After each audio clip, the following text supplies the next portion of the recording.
चंद्रपूर जिल्ह्यातील सुसा या गावात कमीत कमी खर्चाचा सत्यशोधक विवाह सोहळा संपन्न झाला।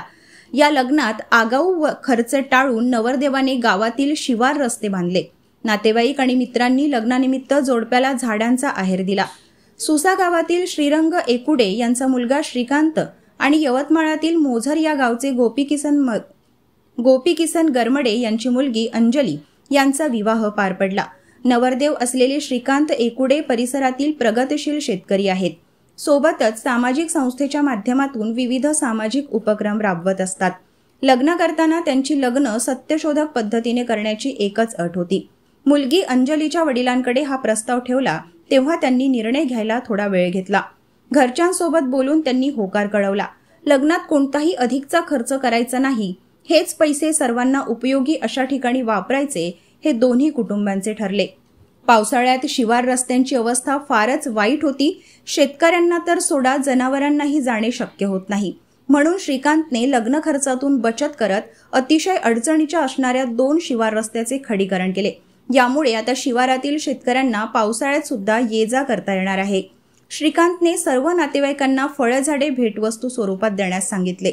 नातेवाईक आणि मित्रांनी या संकल्पनेला प्रतिसाद देत तब्बल 90 पेक्षा जास्त फळझाडे भेट दिली।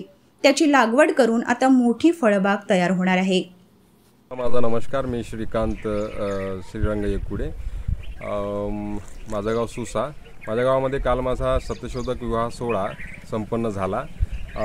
या विवाह सोहळ्यामध्ये आम्ही वारेमाप खर्चाची उधळपट्टी न करता आम्ही 2 संकल्प केले। पहिला संकल्प हा होता की आपण आहेर पद्धत जे आहे, जे लग्नात कपड्यांचा भांड्यांचा आहेर नातेवाईक वगैरे देतात, मित्र वगैरे देतात, तर ते बंद करून त्याऐवजी आम्ही वृक्षांच्या रोपांची लागवड केली। 27 आणि 28 तारखेला म्हणजे ज्या दिवशी नातेवाईक गावातले मंडळी जंगलातून झाडं तोडून मांडव घालतात, त्या दिवशी आम्ही वृक्ष लागवड केली आणि जवळपास अशा 90 वृक्षांची लागवड आम्ही या सत्यशोधक विवाह सोहळ्यादरम्यान आम्ही केली। आणि दुसरा संकल्प होता की डीजेसाठी, दागिन्यांसाठी, कपड्यांसाठी, पंचपक्वानांसाठी खर्च न करता तो जर खर्च वाचवून जर आपण गावातील शिवार रस्ते बांधून दिले तर ते चांगलं होईल। शेतकऱ्यांना दळणवळण चांगल्या पद्धतीने करता येईल। म्हणून गावातले असे 2 रस्ते होते, जे शिवार रस्ते होते, जे पावसाळ्यात बंद पडत होते। शेतकऱ्यांना चिखलातून जावं लागायचं, पशुप्राण्यांना चिखलातून जावं लागायचं, तर त्या रस्त्याचं खडीकरण केलं आणि त्याला थोडं मजबूत केलं। आता पावसाळ्यात सुद्धा तिथे शेतकऱ्यांना दळणवळण करता येणार आहे आणि असे 2000 फुटापेक्षा जास्त रस्त्याचं खडीकरण या सत्यशोधक विवाहाच्या माध्यमातून केलं। आता सत्यशोधक विवाह करण्याचा जेव्हा निर्णय आम्ही घेतला तेव्हा आम्हाला असं सुरुवातीला वाटलं की